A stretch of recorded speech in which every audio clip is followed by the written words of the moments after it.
Hello, everyone. Welcome to the Psychonomic Society's One World Cognitive Psychology seminar series. We're so happy that you could join us today. I hope you are warm and safe wherever you are in the world. I'm very excited today that we have Dr. Morgan Barense talking to us. Dr. Barense received her PhD from the University of Cambridge and is now the Max and Gianna Glassman Chair in Neuropsychology at Toronto University. She's does work that goes across animal neuroscience, human neuropsychology, fMRI, and cognitive psychology, bringing it all together to study the neural underpinnings of memory. She's been honored with a number of domestic and international awards, including a Canada Research Chair in Cognitive Neuroscience, Young Investigator Awards, and Early Investigator Awards from multiple associations, a James S. McDonnell Foundation Scholar Award, and the Connaught Innovation Award. And today she's going to be talking to us about enhancing real-world event memory, and I'm so excited to have her here. Thank you. Thank you so much. I'm really delighted to be here with everyone from all across the world and tell you a bit about some of the work that we've been doing to enhance real-world memory. So our starting point for this project was this appreciation for the fact that basic science, studies of memory from the lab, had told us an enormous amount about how memory works in the brain. But not a lot of that work had been translated back to the real world to create practical solutions for people who wanted to improve their memory. So with this project, we took what we know about how memory works and we developed a smartphone intervention to create powerful memory cues that trigger memory for real-world events. And so we all know that experience of a memory cue propelling us back in time, enabling that rich re-experiencing of an event as though it were happening all over again. So this is a phenomenon that's fascinated scientists and artists alike, inspiring clips like this one from Disney Pixar's classic Ratatouille. So in this clip, you've got this grumpy restaurant critic. He takes a bite of a dish and he's propelled back to the warmth of his childhood home in the French countryside. Now, most of us can relate to these compelling moments when some powerful memory cue bowls us over with nostalgia for times past. And we also experience this on a smaller scale every hour of every day, such that subtle memory cues evoke memories of past experiences and enable this rich re-experiencing of past events. Unfortunately, this kind of memory is one of the cognitive functions that's most vulnerable to healthy aging, dementia, or the neurological insult that can happen at any age. So by way of example, when this grandmother here in the picture sees a toy truck, she might immediately think of her beloved grandson and the fact that he loves to play with trucks. But she has experienced multiple episodes of him playing with trucks. So there was that time when he used his garbage truck to haul Legos, or another time when he took his tow truck to the lake and he used it to fish for minnows. So she might have a hard time remembering these episodic details that are specific to each of these individual events and keep the different events separate in her memory. So although she might be able to remember all sorts of semantic details that are shared across the different events, like his truck obsession, the events themselves are less distinctive.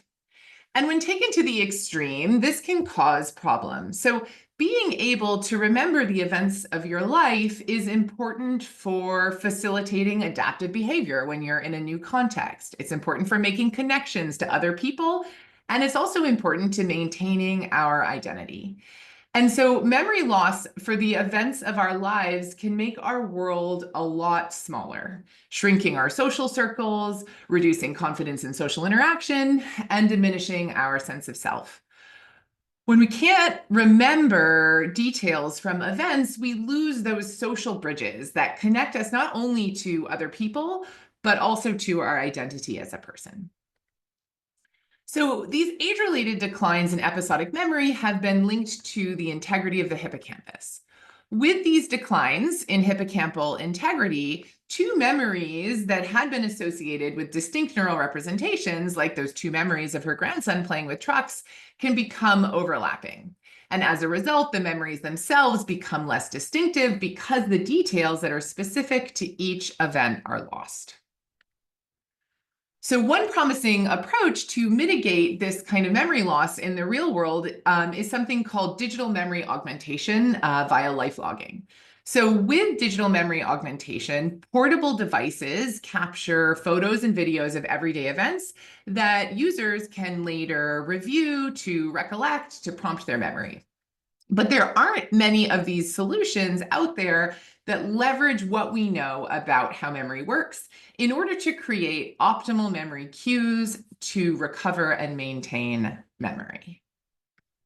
So that's what we set out to create.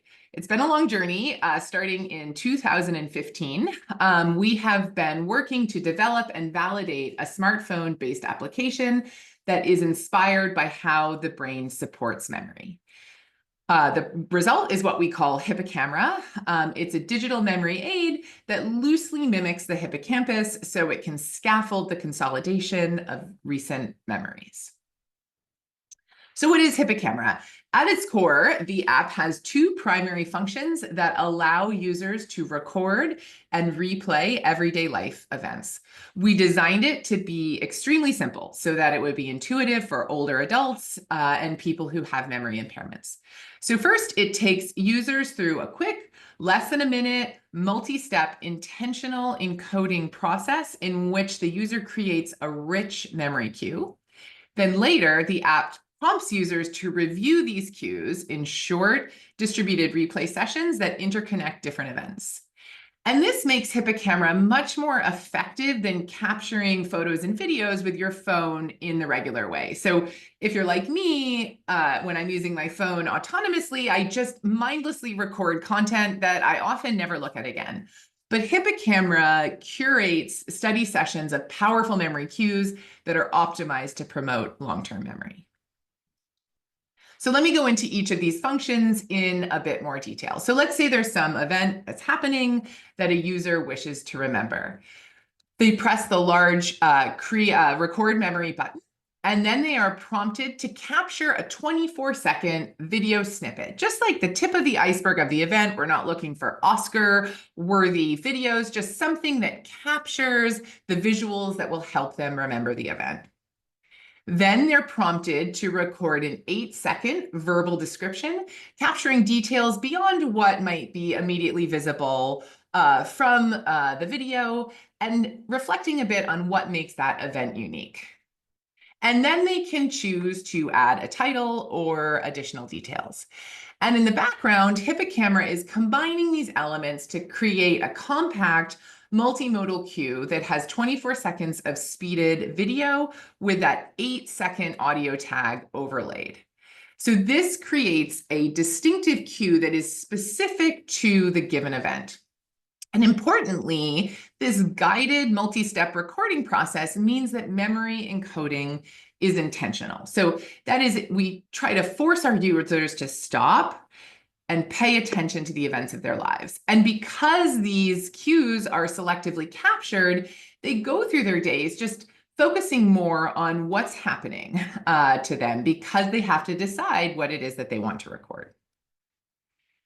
We later replay these memory cues using basic principles known to optimize memory. So for starters, we know that it's best to study in short sessions that are distributed across time compared to a single long session of cramming.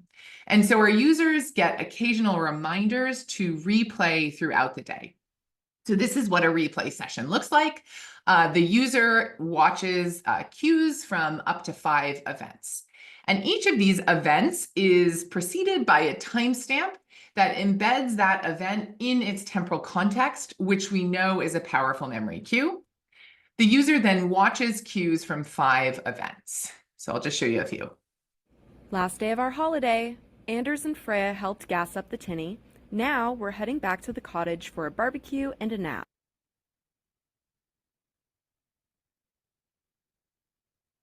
Anders is using his truck to fish for minnows. Soren's cooling us down with his water gun, looking for friendly critters.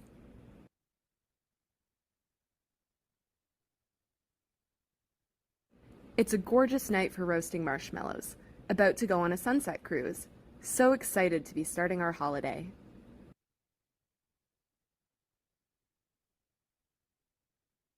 Soren just found Anders this dump truck as we were walking home from the pool. He's using it to haul all the Legos. All right, I'll just stop it there. But as you will have noticed, these videos were speeded. So our decision there was inspired by the phenomenon of hippocampal replay, in which the hippocampus replays memories in high speed to the rest of the brain. So hippocampal replay is thought to underpin memory consolidation, and our replay sessions loosely mimic this process. But on a practical level, this speeding just means that the review sessions are a lot more efficient and we can get through more content faster.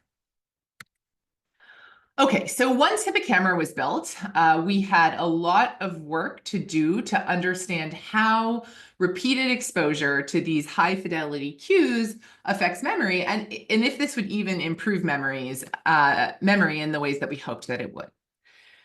So I'm going to start by telling you about two intervention studies. One was 2 weeks long and the other was 8 weeks long. So for these studies, my postdocs, Chris Martin and Brian Hong, worked with healthy, community-dwelling older adults who had no diagnosis of a memory disorder.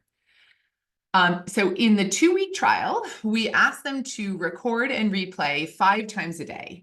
And to be honest, this was a bit exhausting for participants, and they told us that it was really hard to find high-quality events. And if you stop and think about it, how many distinct events do you have every day of your life that you actually want to remember? Might be sad to say, but for me, at least, it's probably not 5. And for our participants as well, we ended up with a lot of really generic events that were devoid of episodic details. So, like having a cup of soup or watching the snowplow drive by again, because it's yet another, Toronto snowstorm.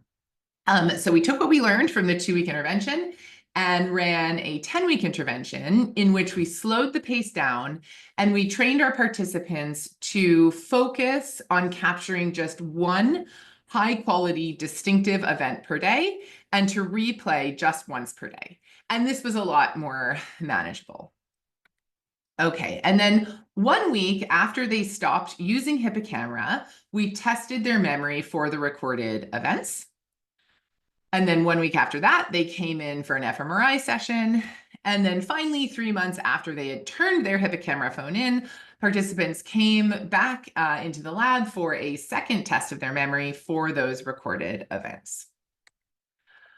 So there's 2 conditions in our design. We have replayed and what we're calling our hidden baseline condition. So in our critical replay condition, each memory cue was replayed on average 9 times, distributed over either the 2 weeks or the 10 weeks. But in order to assess the benefit of replay with HippoCamera, we need to compare memory for these replayed events to something else. So for this, we have a hidden baseline control condition in which we're saying these cues were hidden. So what we mean by that is that participants captured the memory cues, but they never saw them again until they were tested at cued recall.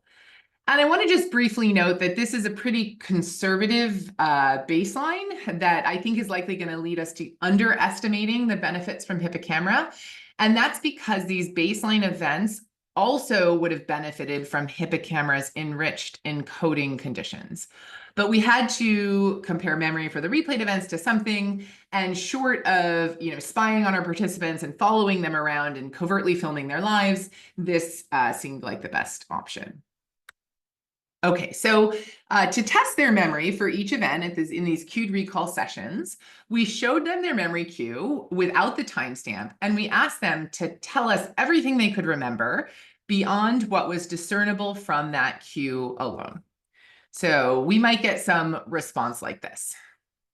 And then we took these narratives and we painstakingly quantified the specific details that were provided. So first, we're not going to count any of the details that are discernible from the cue or the audio tag alone. So you can see that Soren is out there, on this big rock, and Anders is using his tow truck to fish for minnows. That was in the audio tag. So those don't count. Then we are looking at the split between semantic details, or these, using the autobiographical interview parlance, these are also called external details. And we are quantifying, describing the number of episodic or internal details. So these semantic details reflect facts that are shared across events. So like the fact that her grandson loves trucks. In contrast, the episodic details are unique to this particular event. So here, an example would be that she had just spotted a big black water snake, so she brought the grandkids down to the lake to look for it. Memory for these episodic details are thought to be dependent on the hippocampus, and they are our target with HippoCamera. So this example here reflects a really strong episodic recollection. This is what Endel Tulving would have called mental time travel. Recollecting these details brings you back to that particular moment in time.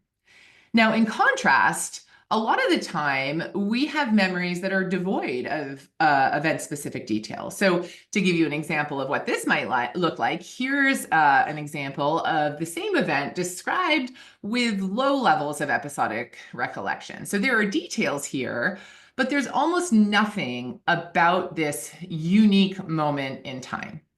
And it's often these unique moments in time that people really want to remember. Okay, so what did we find? So what I'm showing you here are the number of details that participants recalled for their hidden baseline control memories relative to their replayed memories. And we're splitting, I'm splitting the graphs up according to whether what they recalled was semantic in nature or it was episodic in nature. So starting first for these semantic details, we found no influence whatsoever of HippoCamera replay in either the 2-week or the 10-week intervention. This was the case when the testing was done immediately after the intervention or following a 3-month delay. Now, I will note that in this 10-week intervention, participants are recalling more details overall, suggesting that according to our goals, we did succeed in getting higher quality events by asking them to record only once a day. But memory for the semantic details of these events is not benefiting from replay with HippoCamera. However, fortunately, the story is quite different for episodic details. So at immediate test, we find that every single participant is showing a benefit from replay in both the 2-week intervention and in the 10-week intervention. And again, this effect held for every single participant when we tested after a 3-month delay. And if we consider these results in terms of the percent benefit for replayed events relative to hidden events, we find that these gains are quite substantial and likely to be clinically meaningful, ranging from a 56% boost to an 84% boost in recall of those event-specific episodic details. And I want to emphasize that this 3-month preservation that we're seeing in the delayed condition, this was observed 3 months after they had discontinued their phone use. So memory for these episodic details is no longer dependent on the phone. HippoCamera is not simply cognitive offloading, but it's rather working with the cognitive processes that these participants already have. My postdoc, Brian Hong, has also decided to follow these participants longitudinally, assessing their memory for these hidden and replayed events 3.5 to 6 years after they'd already been experienced. So our data collection is still ongoing, so stay tuned for that. But the early results, I think we're about 75% through our sample. We're finding that these benefits of replay persist years and years after the original event took place for these everyday life events. So we also wanted to investigate how replay might change the neural representations for these events, specifically as it's relating to the representational distinctiveness of the neural representations in the brain. So how we did this, we used MRI scanning. In the scanner, participants would see their cue. And then they would be presented with a probe word like snake in the context of an episodic verification task, where we asked our participants to indicate whether or not that probe word captured a detail from the event. So these probes were taken from those autobiographical interviews and were not discernible from the cues alone. So here the answer would be yes, because we know from that participant's autobiographical interview that she said that she had just spotted a big black water snake. We did this for both the replayed and the hidden trials. And we used a multivariate neuroimaging technique called representational similarity analysis to quantify the neural distinctiveness. So for example, we measured the pattern of activity for the snake event, and we compared it to the event where he hauled Legos. And we did this for every single pair of events in the replayed condition, and we did this separately for every pair of events in the hidden condition. And this gave us a measure of how distinct the patterns of neural activity were among all the replayed events and among all the hidden events. So we're quantifying the extent to which a given brain region codes the memories in each condition as being distinct from each other. So looking at the hippocampus specifically, where we had pretty strong predictions, we found that the replayed events were associated with more distinctive neural representations than events that had been hidden. And we found that this really mattered in terms of memory. So we computed the correlation between hippocampal distinctiveness and recall of episodic details for each of our participants. And we found that the greater the differentiation in terms of the patterns of hippocampal activity, the greater recall of episodic details. And we found no such relationship in the recall of these semantic details. So this suggests that HippoCamera is promoting rich episodic memories by making the neural representations of those memories distinct in the hippocampus. Finally, we performed a text-based natural language analysis that identifies and quantifies emotional states. So this analysis characterizes the extent to which our participants recalled their memories with positive emotions. So here we found that replayed events were recalled using more positive language. And I think this is an important finding because we know that declining memory contributes to depression, and depression contributes to declining memory. But something called positive reminiscence, or focusing on happy events and positive emotions, can produce modest improvements to both cognition and overall emotional well-being in dementia. And we see some of this positivity in terms of what our participants told us after the event. So after the intervention. So I'm going to share with you 4 different quotes that capture a lot of the different themes that we keep seeing again and again when we talk to our HippoCamera participants. So Alf told us, "It was very motivational. I started to have more confidence in myself and started to be more aware of things around me." So this fits with the idea that using HippoCamera made people pay more attention to the ordinary events of their lives as they went around deciding if the current moment was worth recording. And here, Donna indicated that this increased focus on the little things in her life made her whole day feel more positive. And often participants like Marilyn told us the app just like got her out of the house so that she would have more flavor in her reminders. And finally, Gus, who was a pilot participant in the early stages of Alzheimer's disease, gave us what we found to be really inspiring feedback and highlighted the fact that this generation of older adults is ready and willing to embrace technology to preserve their cognition. So these words from our participants made us start to wonder whether HippoCamera might be more than a memory intervention. We started out trying to build an external hippocampus, but then we started to realize, well, maybe actually we have something like a lifestyle intervention here. The increased focus on the events of one's life might have broader effects on overall well-being. So this is what we tackled in the next study that I'm going to talk about.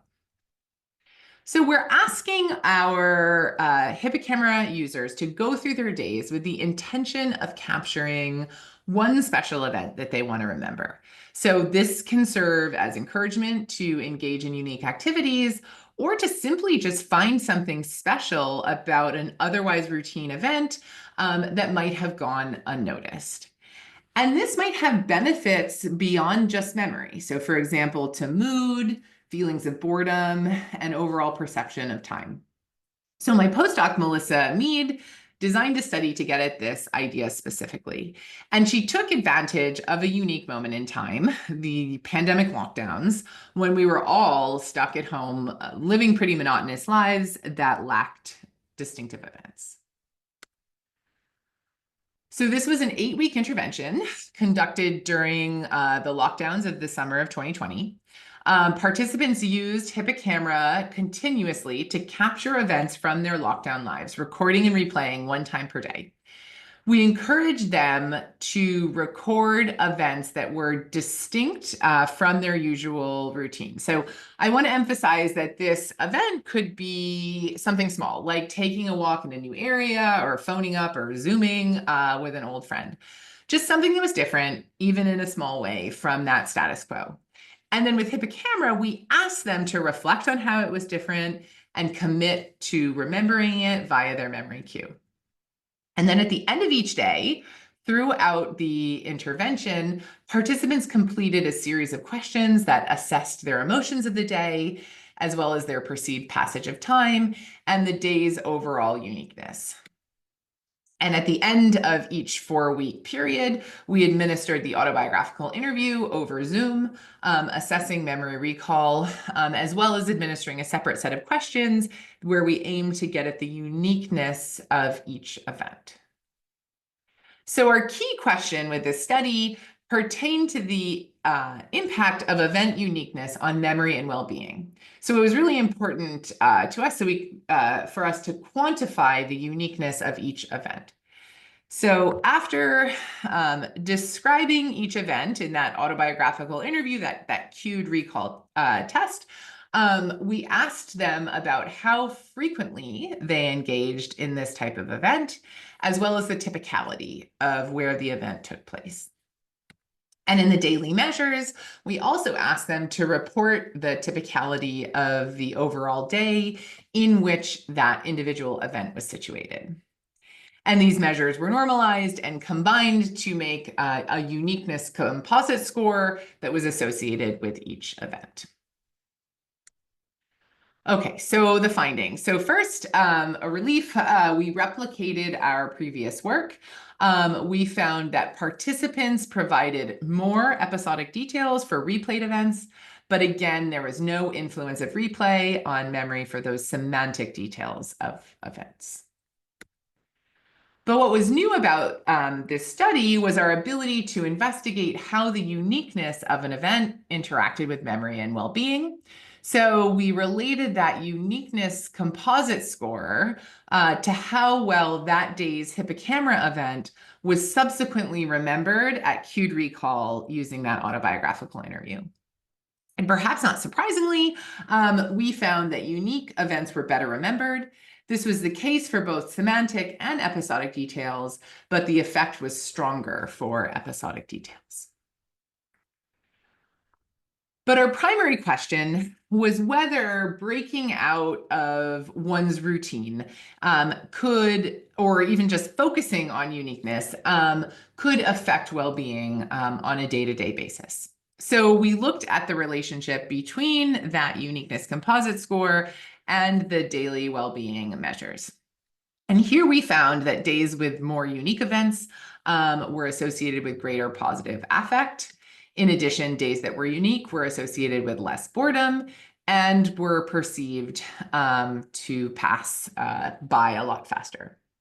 So we have a lot more work to do to unpack these findings in terms of causality and to translate them into a meaningful intervention.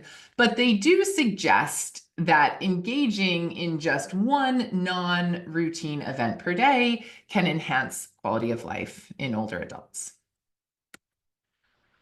So to summarize the results from these 2 HippoCamera intervention studies, we have 4 key findings. So across both of the studies, we found that repeated memory reactivation with HippoCamera improved memory for the episodic details of real-life events. And in the first study, we showed that these gains were very long-lasting. We also showed that replayed memories were recalled with more positive emotions relative to hidden memories. And in the brain, we found that HippoCamera promoted the differentiation of patterns of hippocampal activity with greater differentiation associated with greater episodic recall. And our lockdown study showed that unique events were not only remembered better, but were associated with broader emotional benefits. And I think this work touches on the intimate connection between memory for the events of our lives and our well-being overall. And it provides some ideas for really simple interventions to improve quality of life in older adults who are a population who experiences much higher levels of isolation, even in normal non-pandemic times.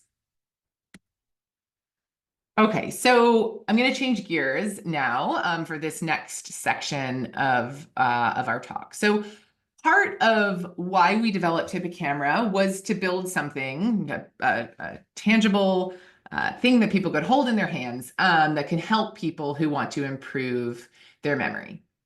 But as we're out there doing this translational work and trying to apply these theoretical models to make these theoretical models of memory to make HippoCamera better, we realized that there were so many unanswered questions about how memory works in the messy wilds of real life. So in the next study I'm going to describe, we tried to tackle one of these questions. So this project began when we asked ourselves how we should organize the events that go into these replay sessions. So presumably we organize our autobiographical memories such that some memories are more closely associated with one another.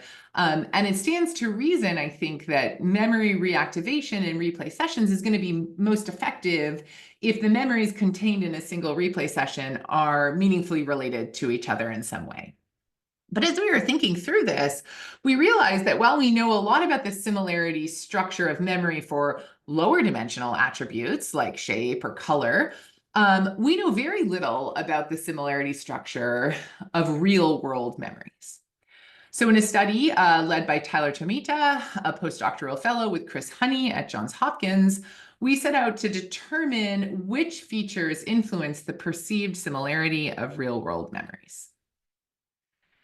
So I think this question is important because the similarity structure of our memories may guide memory search, and it might even shape our identities by influencing how we think of one life event in the context of another. So in this example, a woman is remembering a soccer game with 2 friends in the park last Sunday.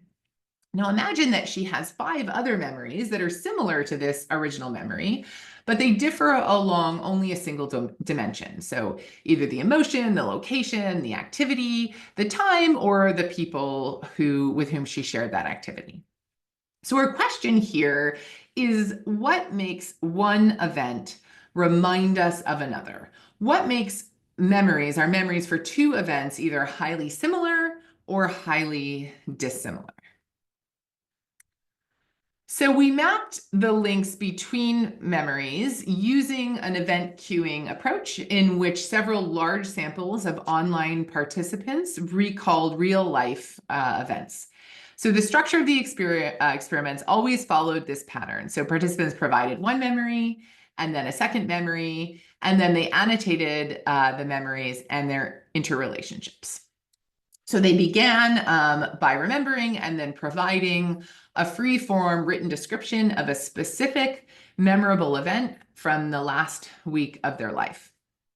And then they provided a second memory with participants randomly assigned to one of two conditions.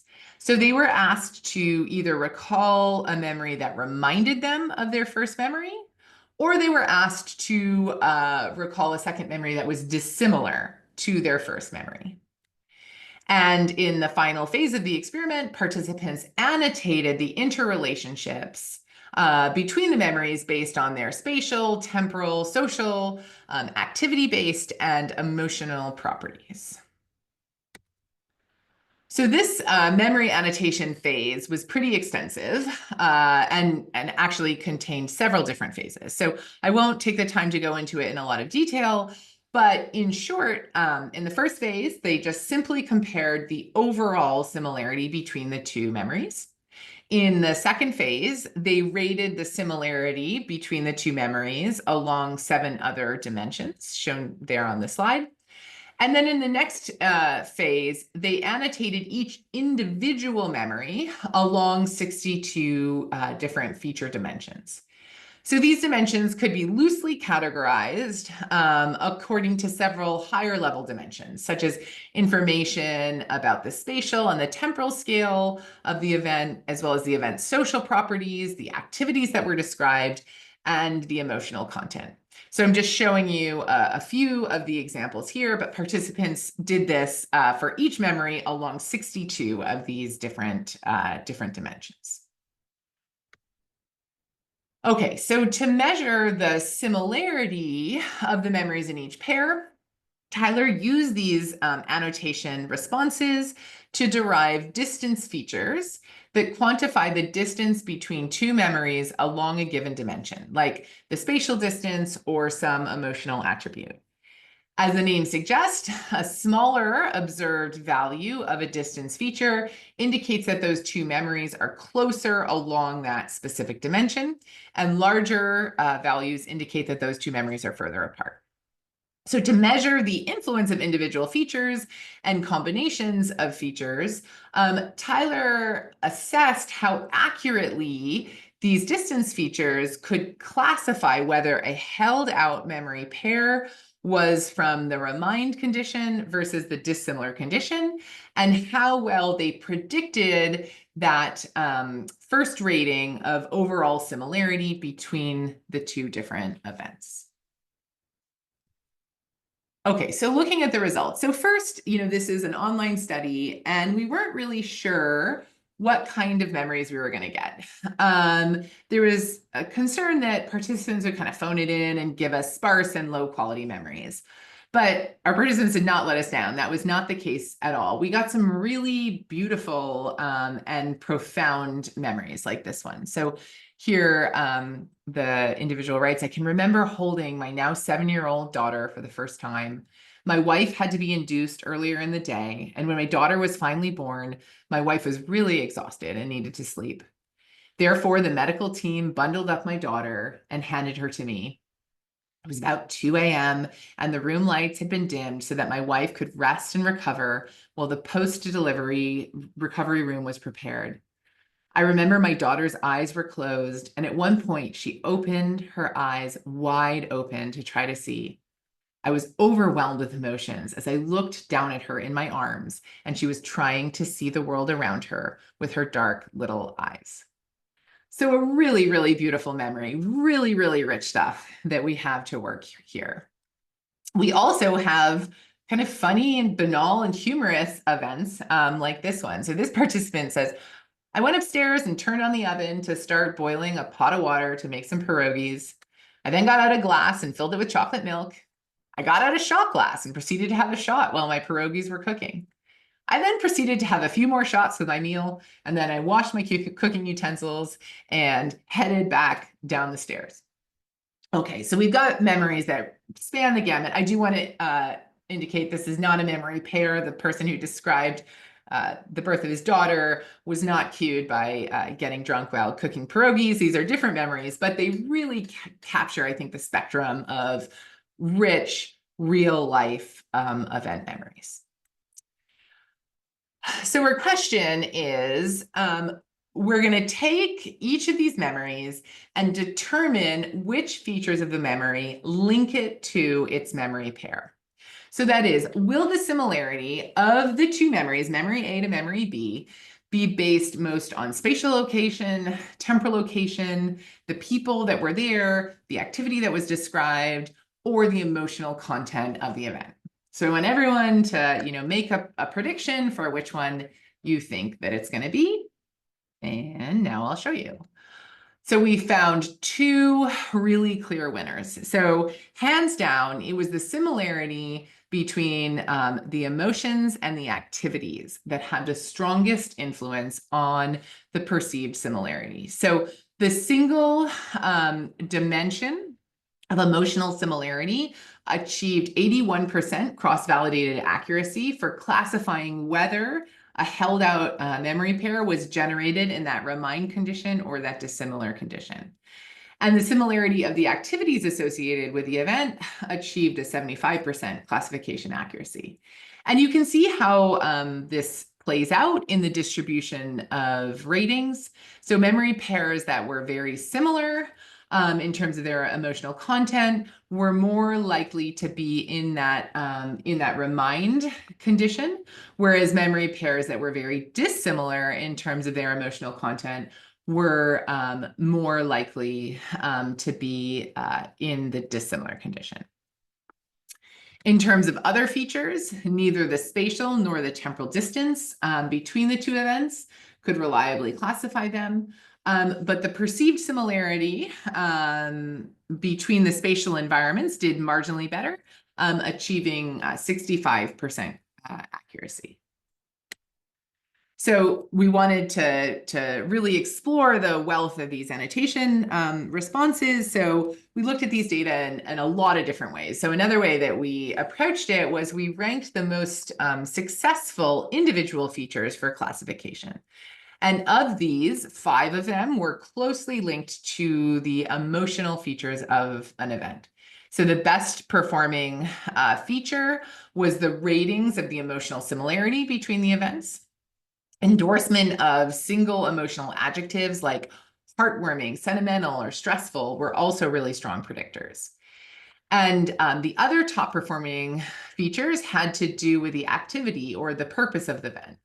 So either a direct rating of the similarity between the two events activities, or more abstract sort of situational features like cope and pressure. Was the activity a proper activity?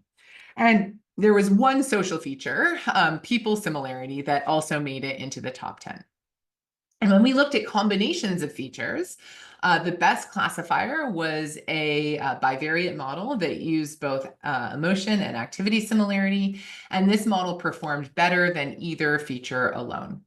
And there was no combination of multiple non-emotional features that was as diagnostic as that single feature of emotional similarity by itself. So to be honest with you, our starting point was episodic memories are really highly dimensional. And so we weren't really expecting a dominant contribution of a single feature like emotion. So we wondered if these findings might be a byproduct of the explicit search strategies that resulted from our instructions to participants to find either a similar or a dissimilar memory. And we wanted to see if our findings would generalize to memories that were retrieved using more naturalistic conditions. So to test this, we ran a second nearly identical experiment, but with one important difference. So for their second memory, they were told to just produce any other event with no instructions about its relationship to the first. So what we're trying to do here is to generalize our findings to a more natural transition between sequentially retrieved memories. And we find again here that it's the emotions and the activities that are the most reliable predictors of overall memory similarity. So here, of the 10 most predictive features, 6 were emotional, and the top performing feature was the similarity of the activities in the two events. So then we wondered, well, maybe participants were retrieving life memories that were highly meaningful and emotionally intense, and this wouldn't replicate for more prosaic everyday life events. So we changed our procedures to really try to get at more mundane memories. So we asked our participants to produce memories that were temporally constrained to random time windows from the day before. So for example, they might be asked to produce a memory from some time between 2 p.m. and 4 p.m. yesterday. And here, even with a new set of more mundane memories, the emotional information still remained a really strong predictor, with the emotional similarity the top performer. So then we thought, okay, let's also constrain memory B. And in a second analysis, we looked at trials where we looked only at trials where memory B had come from the past week.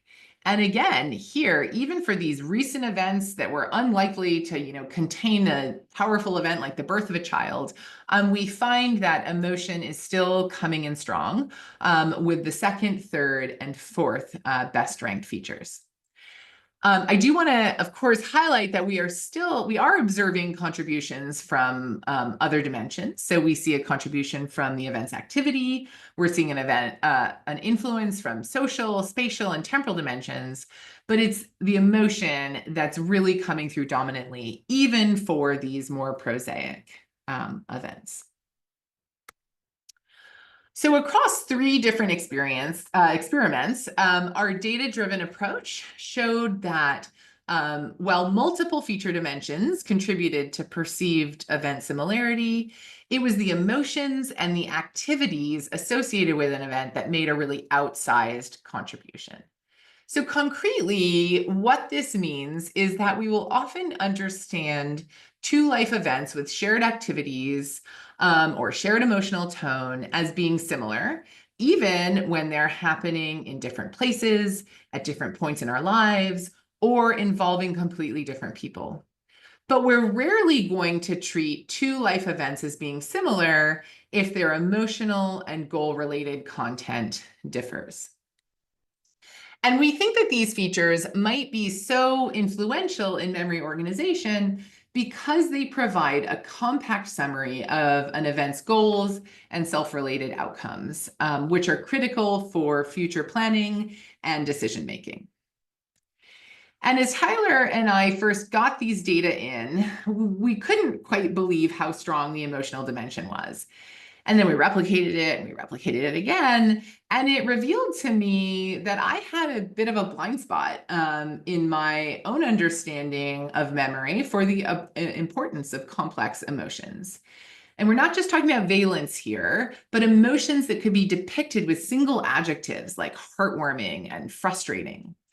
And it seems really important that we get a theoretical and computational handle on how this emotional and activity-based information is woven into our experiences and recollections, especially as people like in my lab are designing practical tools like HippoCamera to improve event memory in the real world.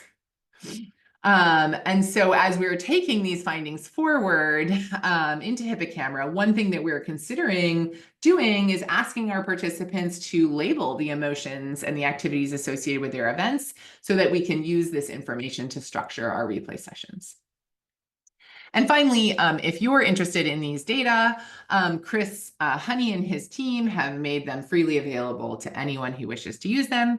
You can find them on the Honey Lab GitHub site. Okay, so for the very last part of my talk, I just want to do a big pivot and quickly discuss a new approach that we are taking to translate HippoCamera into something that people will actually use in the wild. So one common issue with any sort of behavioral intervention is really low uptake and attrition outside of the research setting. So people are really engaged with the intervention when they've got an enthusiastic research assistant who's checking in frequently. But without that support and human connection, usage can crater when the study is done. Or potentially there might be some design aspects of the intervention that create inadvertent barriers to use. And I think one place where we've really seen this happen is with wearable cameras. So there's an enormous amount of potential here for improving memory, but I don't think this potential has been realized because of some unfortunate design choices. So for example, older adults often indicate that they feel a lot of stigma associated with wearing a camera, and they don't want to be identified publicly to strangers as someone with a memory impairment. And caregivers have said that with some of these wearable camera solutions, there's often a huge burden associated with them as they have to wade through lots of uninteresting images at the end of each day.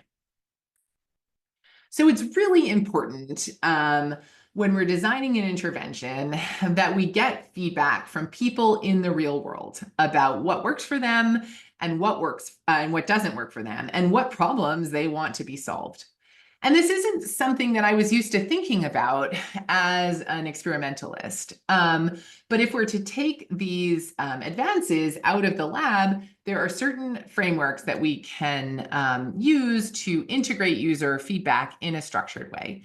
So one of these approaches is called the person-based approach, and it was brought to our lab by our postdoc, Brian Hong.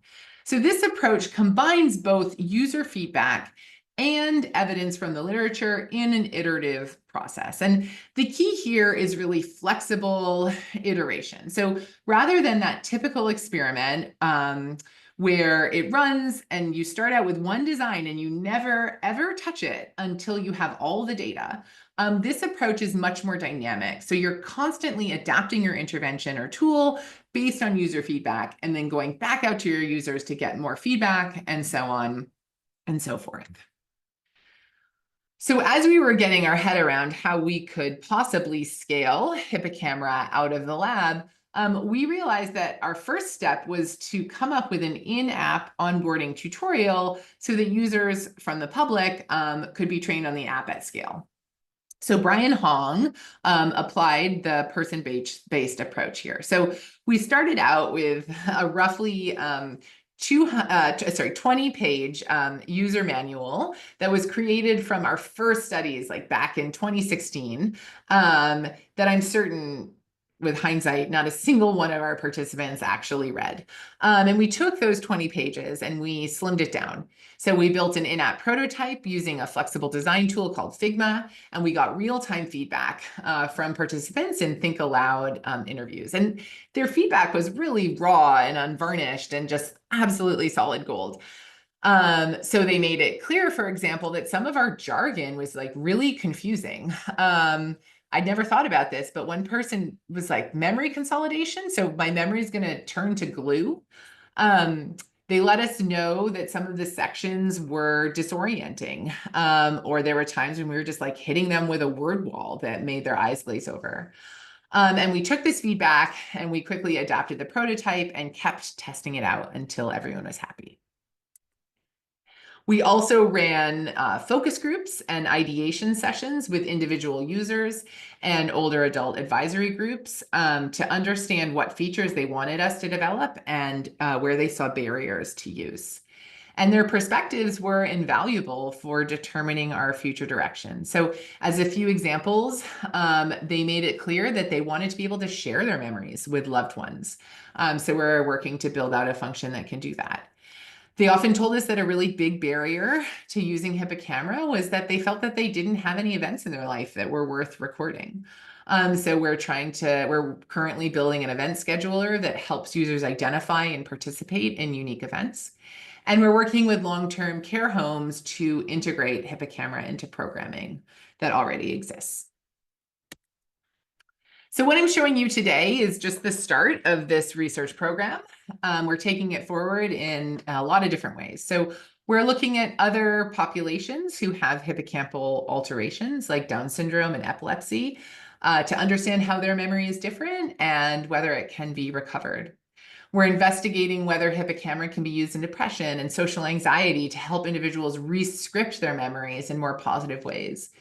We're running basic science studies that use HippoCamera to understand how sleep changes memory for life events, including whether we can adapt HippoCamera cues for use in targeted memory reactivation to manipulate memory consolidation while people are actually sleeping. And we're running other studies to test whether we can implement fundamental learning principles like the benefits of retrieval practice to improve our replay sessions.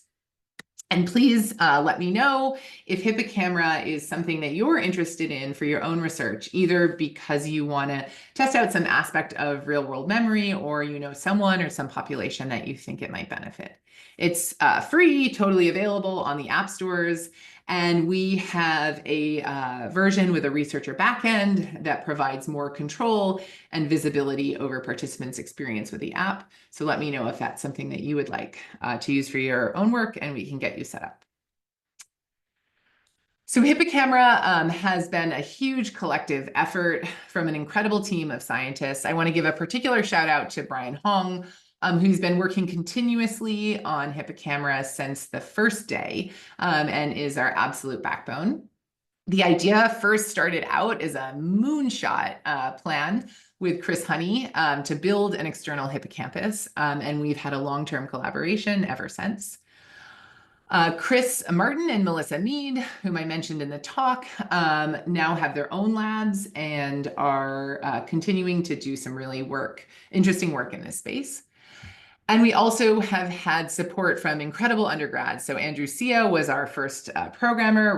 Raphael Kwok was key to the design work. And Miranda Chang has been instrumental in the transcribing, the scoring, the testing, literally obtaining thousands of pages of autobiographical interviews.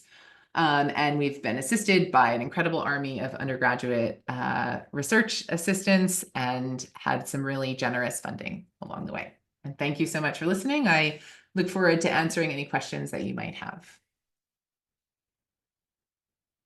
Wonderful. Thanks so much, Dr. Barense, for that wonderful presentation. Reminder, now is the time for Q&A. So go ahead and ask your questions in the Q&A feature in Zoom. We've had some questions come in already, so we'll just get started with them.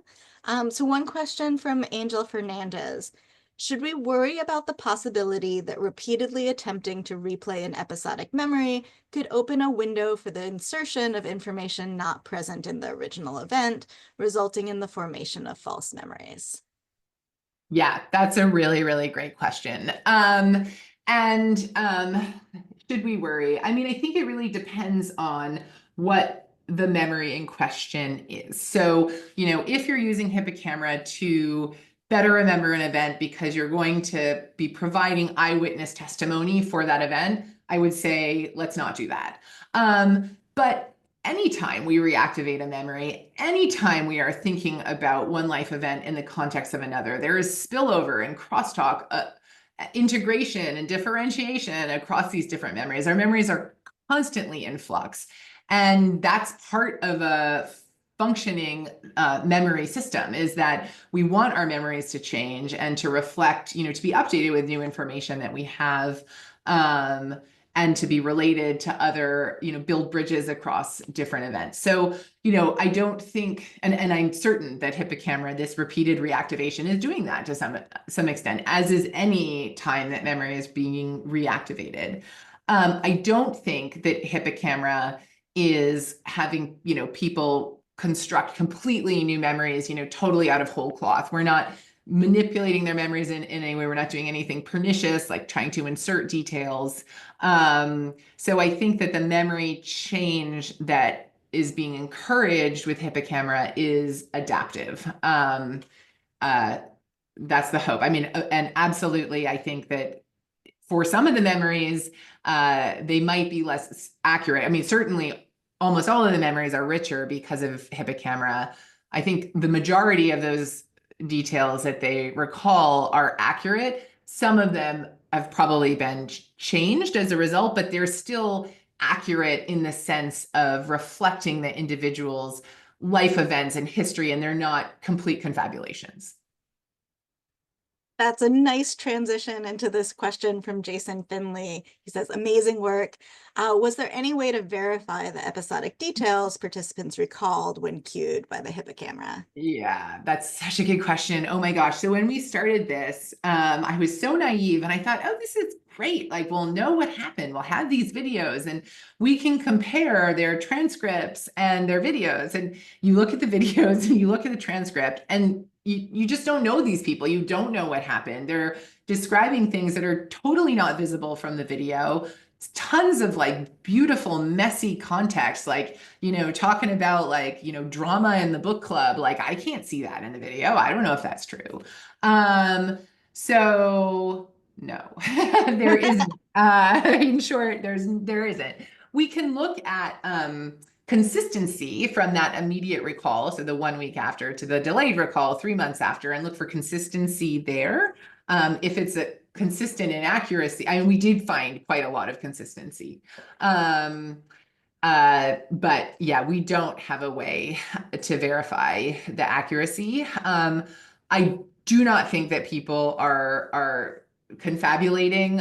We see variability. I mean, these participants were very willing to be like, for some of that, like, memories, I just don't remember. Like, I don't know what that is, especially those hidden memories. So yeah, and I mean, sometimes our memories aren't accurate, and in that literal sense. But I also like got comfortable with that being okay. Like, I got comfortable now with my own memories of the fact that they are these growing things that change, that come along with me, and they change with me every time I take it out, and that's okay. Yeah. Great. So we've got a question from an anonymous attendee.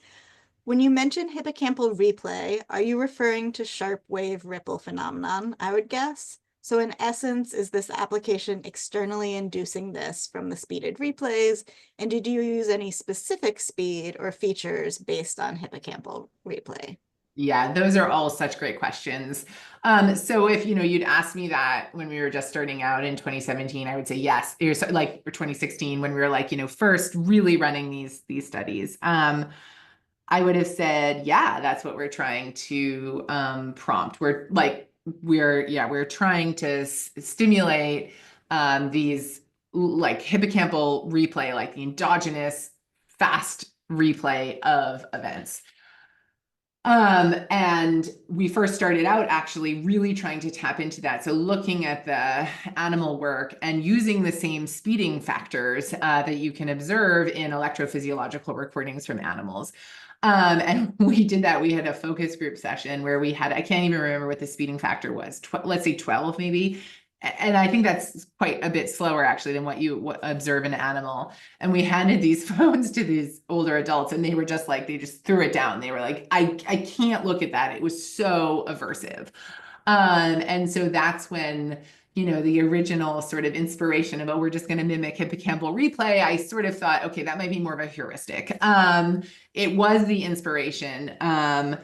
And maybe it does. I mean, we're reactivating this memory. That is absolutely the case. Whether or not we are prompting, sharp wave ripples in the hippocampus, I don't know. That was where we started. It's we've softened our language on that. I think there is something about the speededness. So just like from a pure logistics perspective, by speeding it by a factor of 3, you can see 3 times the amount of content in the same amount of time. So there's that. But there's also like a little bit of a prediction error when you see the same memory, but it's speeded up. So it's like the same, but a little bit different. And that's novel. We know that prediction errors can be a really great way to reactivate a memory, also to update a memory. And it also is attention grabbing. So those are things that have nothing to do with endogenous hippocampal replay, but I think they're also part of what's driving these hippocamera cues to be so powerful. So it's really like this kitchen sink approach that we ended up taking. I thought I was going to be able to quantify each of the little elements of a hippocamera cue and be like, oh, well, this one gives us 15% boost and this one 12%. And like, when you're out there in like the messy wilds of real life, you have absolutely, I mean, you need so many participants and so much control over their experiences to be able to drill down on that. So I just became comfortable with this kitchen sink. So question from Ellie Mayer. How did you determine the schedule for reviewing the different events captured by the HippoCamera, e.g. the number of times and spacing, and have you done any work on the effect of different reviewing schedules? That's really great. We want to. Okay, so first of all, in the first study, the 2-week intervention was the first thing that we did. And it was 5 times a day over the course of 2 weeks. So for some of the memory, I mean, it worked. It worked for every participant.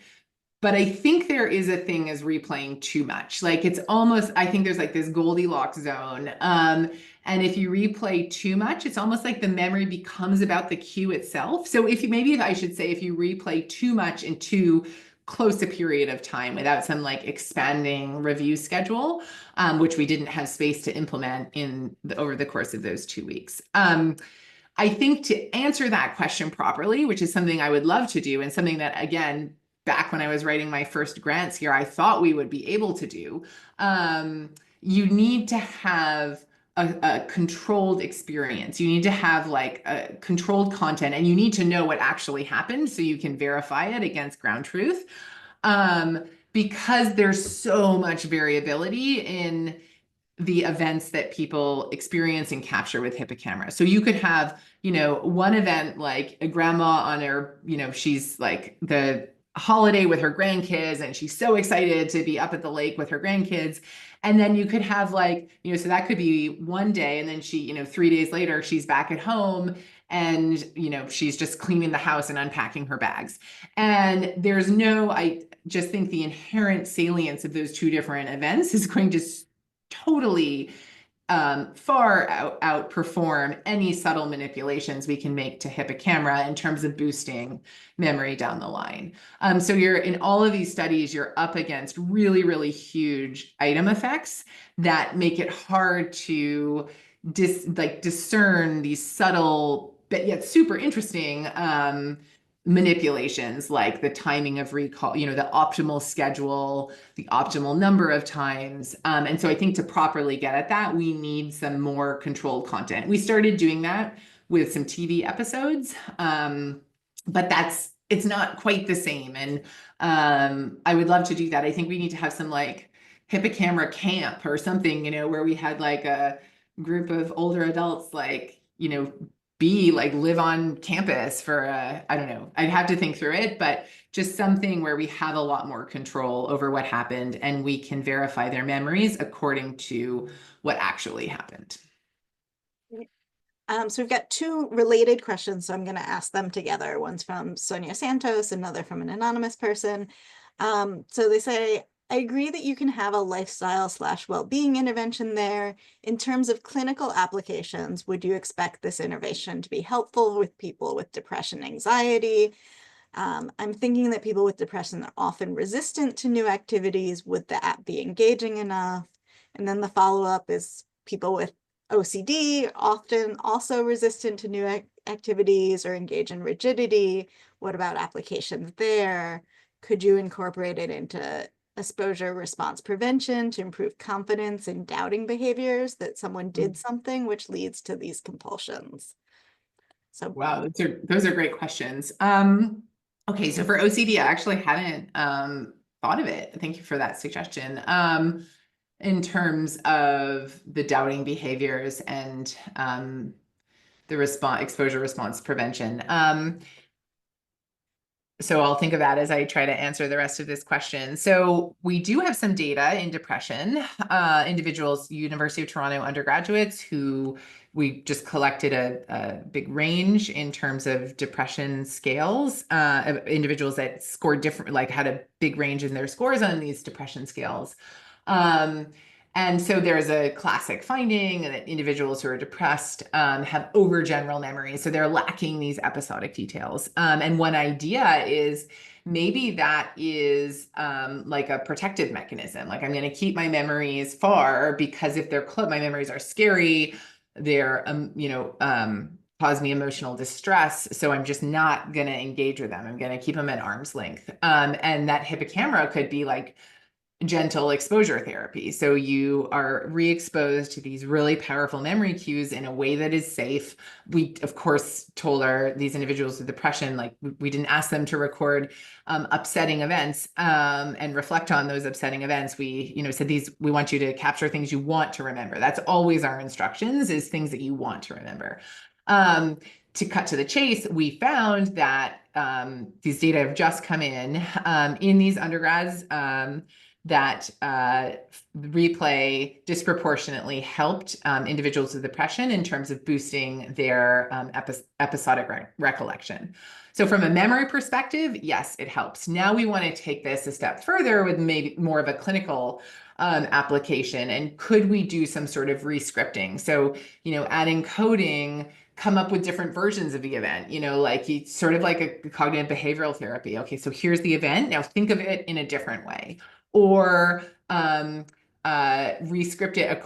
Individuals with social anxiety disorder, does this event fit into some narrative that you have about yourself that causes you social anxiety?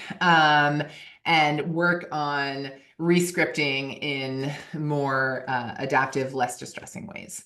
So those are just ideas, but that's one thing that we're doing. Another kind of two related questions are wondering about how this would extrapolate to younger adults. So given that these are real life memories, would you still see age differences, or would the typically observed lab results with younger adults having more episodic internal details occur? And then also kind of, would younger adults and even teens or children benefit from this type of intervention? So great question. So I wouldn't call myself a younger adult. I'm definitely not a teen. I use HippoCamera every day. And it really definitely helps me. It gives me like an anchor, especially, how many times have you gotten to the end of the week and it's like, what happened? Like, it's just this like amorphous blob of to-do lists, and you're just kind of going on autopilot, not paying attention. And having like this one event a day gives this anchor. It kind of gives shape to the experiences of one's life that shape helps us, move through it, navigate through it, and remember what happened to us. So that said, we have run, the study got cut off by the pandemic. And at this point, we weren't able to do HippoCamera any testing remotely. So we had only, I think it was about 12, like late teen, early 20s participants who used HippoCamera. They did the 10-week intervention. So a week hidden, a week replayed. Their memory, it was just beautiful. But their memory was so good. They, even for hidden, like they just remembered everything. Like we were just sitting there, in these autobiographical interview sessions, rolling into hour 6, and it's like, you still remember this stuff. Like these are not wordless. Like this is like the currency of our lives, and people are really good at remembering it. I mean, we got a ton of data in this small group of people, but we realized that we probably needed to have a longer delay to be able to see some of these effects, because they just like blew out of the water in terms of just the sheer number of details that they remembered. But that said, I think from like this well-being perspective, you just like the capture and then just like a quick review to just go back and be like, hey, I did stuff. I had fun stuff. Like I am doing things with my life and this is fun. Like I think it can be really grounding. Question from Julie G. Thank you for the fantastic work and wonderful talk. Do you have data that speaks to the state emotional impact of memory recall and how that relates to episodic specificity of the memories? So we have that Vader analysis, so the sentiment analysis. So we found that replayed memories were recalled with more positive language in general. I can't remember if we looked at that on a trial by trial basis. I imagine that we did, and I would have told you if it had come out significantly. So I'm thinking that we probably didn't have the resolution on a memory like that is, memories recalled with more positive So on the round, the replayed memories are recalled in more detail, and they're recalled using more positive emotional sentiment. I don't know if we looked at that on a memory by memory basis. But I feel like we must have, because I would have reported it if it did. But I will say, sorry, I'm just trying to find in my, so we find, sorry, so the question, so we find this, and this, I think this is the work that we need to do, is like disentangling. So the more unique an event is, the better you remember it. And the more unique an event is, the better, and this is a PANA score for that individual day. So the kind of more positive emotions one reports experiencing in any given day.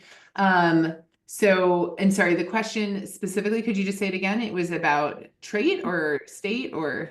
State emotions. So I think maybe the Yes. emotions that you have while you're doing the recall, how that might. Well, oh, while you're doing the recall. Oh, sorry, I missed that aspect of the question. We do not have that. While you're doing the recall, we don't have that.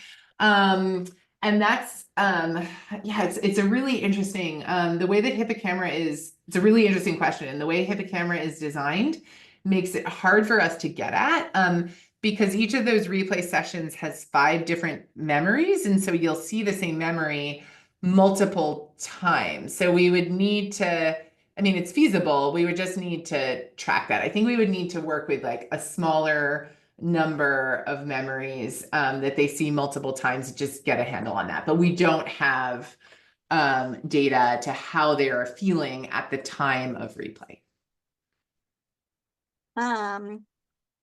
So someone's wondering, how important is the agency involved in HippoCamera compared to other wearable cameras that are often animated? I think the agency is huge. I think it's, if I've been asked this like a lot, what do I think is the most important aspect of the HippoCamera cue? And I think it's that 8-second audio tag. I think it's that stopping, because it takes work. Like, you know, you can just sort of like take your phone out and record something without really paying attention, but it's hard to come up with an 8-second succinct summary without putting some effort into it. And I think that act is the single biggest driver of memory benefits that we see with HippoCamera. Second to that, I think, and these are all at the encoding end, so they're not captured in our results because the hidden memories also enjoyed this optimized encoding. But I think the other element of HippoCamera that is important both for memory and for like these well-being, the kind of broader, like I'm just paying more attention to stuff, is the fact that you go through your day with a goal of being like, there's one thing that's going to happen to me today that I care about and I'm going to remember. And that you're focusing on something positive in doing that, and so it means you're just paying more attention. It's a lot harder to check out when you're going through your days like that.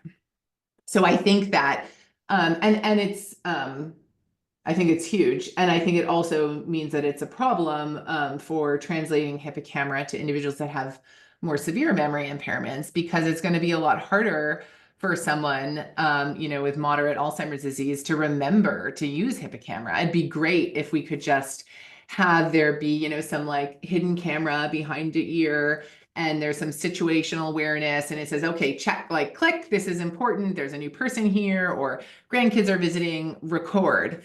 But that is missing that intentionality. And so I think it would be less, the benefits would be less large. So we've got lots of kind of not necessarily a specific question, but musings on kind of how this is similar or different to social media companies and the memories that they kind of have, where they will repost pictures that you post previously. Yeah. Let's talk about that a little. Yes.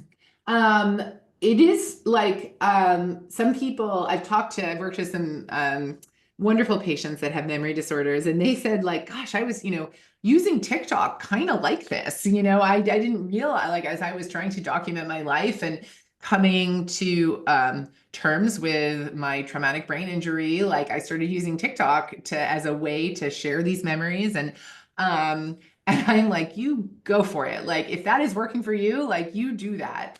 So I think any time that we're stopping and we're capturing an event and we're saying, like, this is something I care about and I want to share it. I mean, I think that's one aspect of social media that HippoCamera we haven't implemented yet, although with these sharing circles, that's where we're going.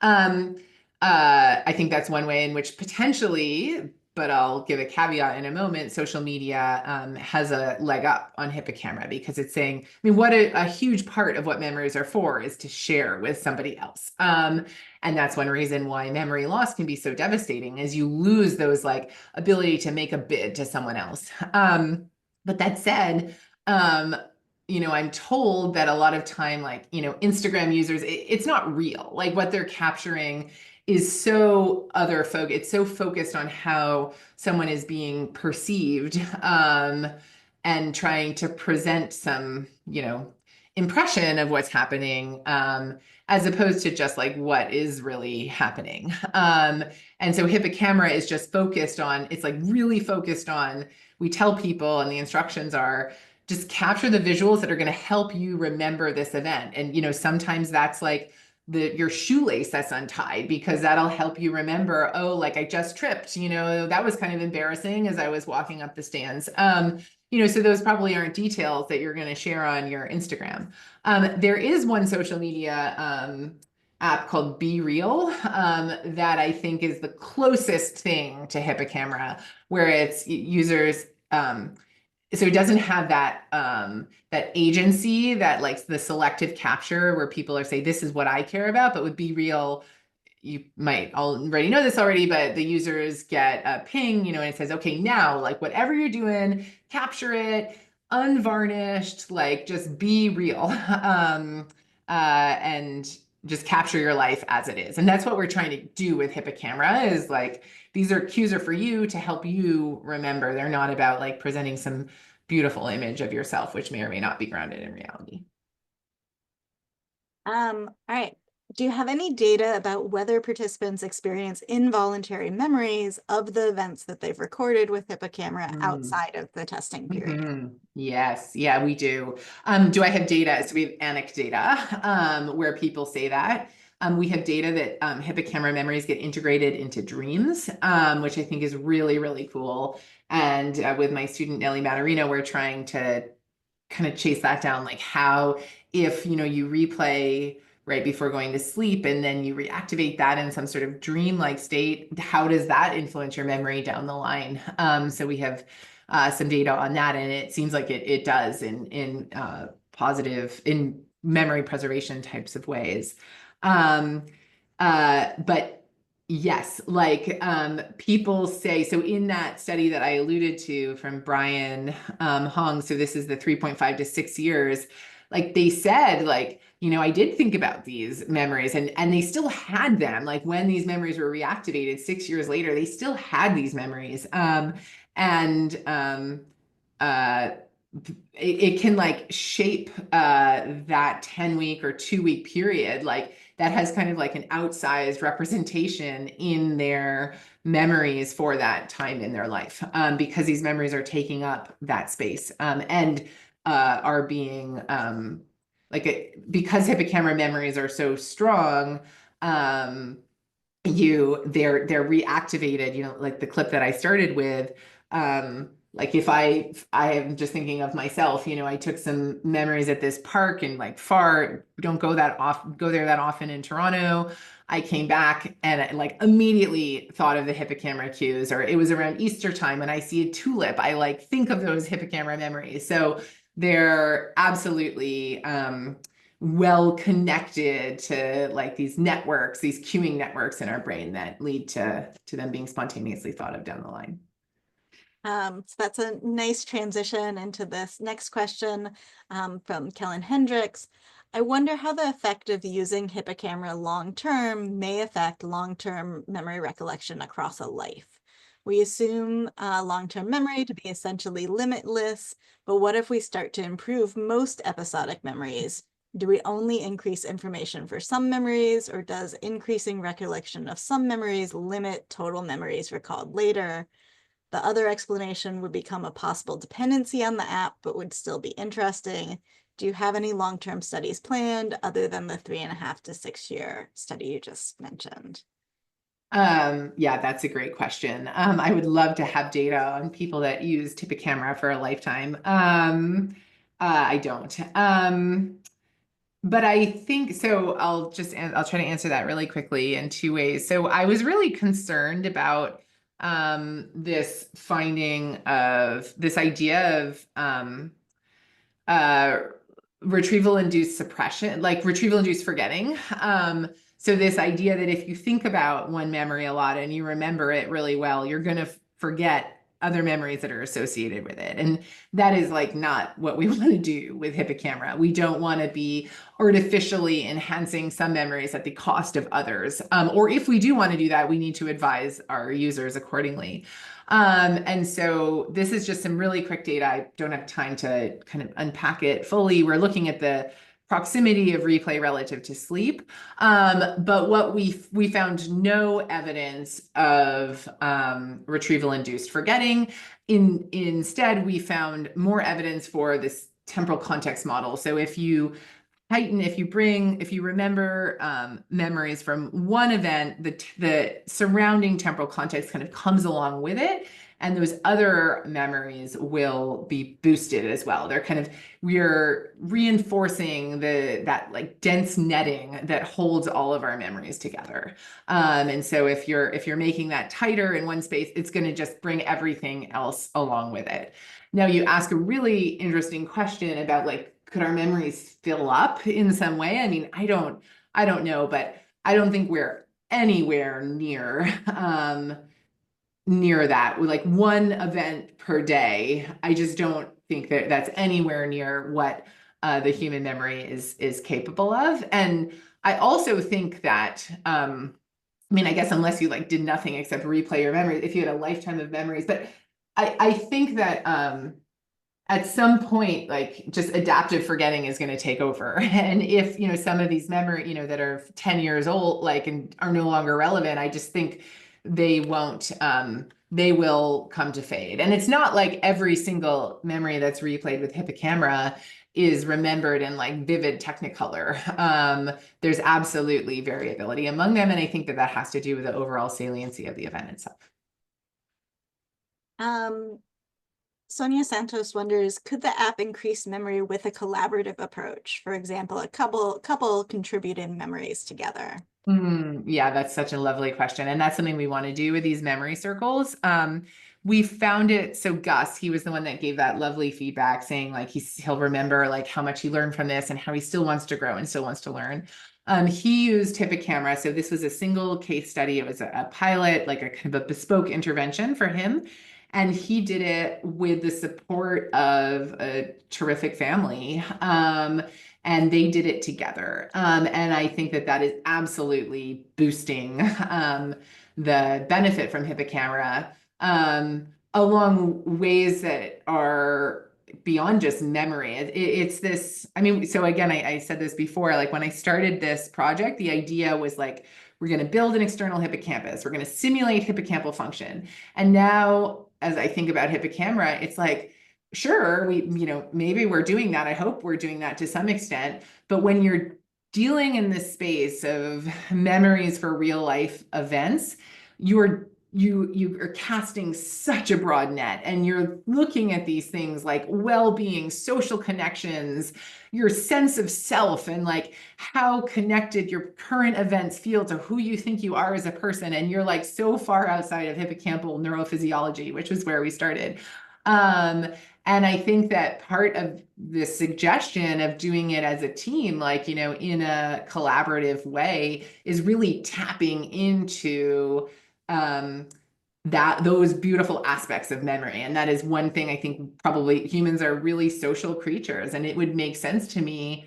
I mean, I don't know about the autobiographical episodic recollection of like my dog, but I have a sense that it's probably not as vivid as what I have and what I can share with my loved ones. And And I think that's probably because we are such social creatures that this is like a really functional way for our memories to work and to maintain these social bonds and these tight social networks that enable us to thrive as a species.